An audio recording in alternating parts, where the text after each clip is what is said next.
কিন্তু আম পড়ার চাইতে নাচটা বেশি হয়ে আরে নাও নাও কি করে কি করবে না এবার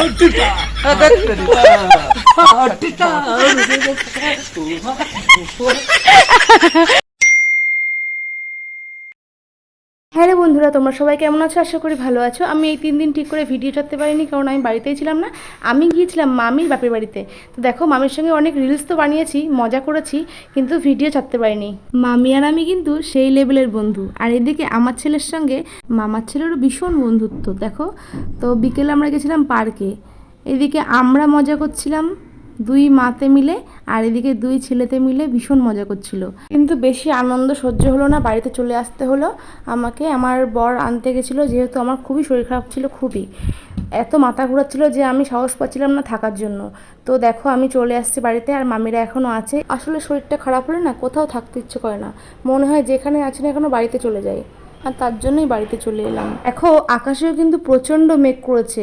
এটা কিন্তু 3 দিন আগের ভিডিও, রবিবারের দিন যে ঝড়টা আসার কথা ছিল সেই দিনকার ভিডিও এটা। তো দেখো, আকাশেও এদিকে প্রচুর মেঘ করেছে, এক্ষুনি ঝড় উঠবে উঠবে এমন একটা ভাব। তো আমরাও বাড়িতে চলে আসছি, আর শরীরটা প্রচণ্ড খারাপ হয়ে গেল ট্রেনের ভিতরে। সত্যি বলতে দিদার বাড়িতে এত যত্ন করেছে যে বাড়িতে আসতে ইচ্ছা করছিল না, কিন্তু শরীর খারাপের জন্য আসতে হলো। অবশেষে বাড়িতে ফিরে এলাম। দেখো, আমার শ্বশুরমশাই কি ডিস্কো নাচ শুরু করেছে এদিকে। আসলে বাড়িতে এসে দেখি গাছ থেকে আম পাচ্ছে, যেহেতু ঝড় আসবে, যদি ঝড়ে সমস্ত আম নষ্ট হয়ে যায়, তার জন্য বাবা আগের থেকে বুদ্ধি করে আম পাচ্ছে। দেখো, বাবা আর ছেলেতে মিলে আম পাচ্ছে। বাবা স্নান করতে যাবে বলে গামছা পরে আম পাড়তে শুরু করে দিয়েছে দেখো। কিন্তু আম পাড়ার চাইতে নাচটা বেশি হয়ে আরে যাচ্ছে। নাও নাও কি করে কি করবে না এবার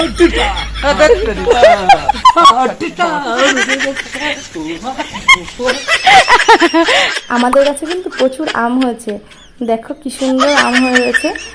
তো কে কে আম খেতে চাও, কাঁচা আম মাখা, চলে আসো, সবাইকে আম মেখে খাওয়াবো। মোটামুটির মধ্যে আম পারলো, বেশি পারেনি। আসলে ঝড় আসবে শুনেই শুরু হয়ে গেছে আম পাড়া। ইতিমধ্যে দেখো ঝড় আরম্ভ হয়ে গেছে, প্রচুর কিন্তু ঝড় হওয়ার কথা। আর মনে মনে সেই ভয় করছে যে কি হয় কি হয়।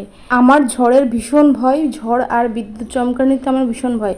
আর এদিকে দেখো, সন্ধে নামতে না নামতেই আমাদের বাড়িতে আর এক কাণ্ড হয়ে গেল।